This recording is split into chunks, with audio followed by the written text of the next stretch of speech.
Hey folks, it's Phil Thompson from streamingchurch.tv. Thank you for using streamingchurch.tv for all your streaming video needs. Today we're going to talk very briefly about getting your credentials in vMix. vMix is an excellent live encoder. It is software, so you need to go to vmix.com to download it. You can download it as a free trial. I believe it's a 60-day free trial, and they have different plans that you can purchase, and it's very reasonable, and they do give discounts for churches, so go to vmix.com. And by the way, there's lots of great resources on their website. So lots of things you can learn.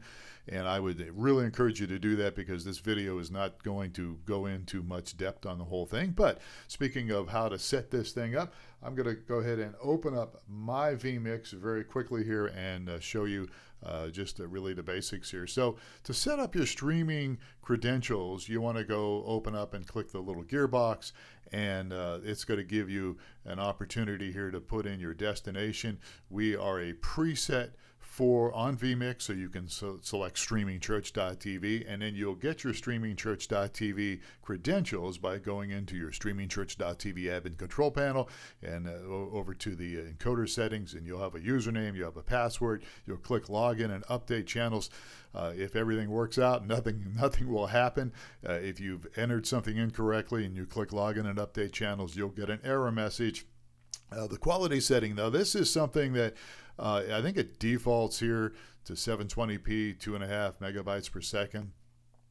This is going to depend on your upload speed at your church, at your location that you're streaming from. So please do an upload speed. You should have 3 times the speed on your network as you set here. I would recommend maybe starting out at 1.5, depending again on your upload speed, but you can set your credentials here. This is the basic setting here, and once you have done that, you can hit start. Now, I will show you quickly how to add something. You can add a camera by clicking on camera. Now, in my situation here, I'm in my office. I'm not in a church, so I'm going to select my eMeet. Is that what it is? Smart camera.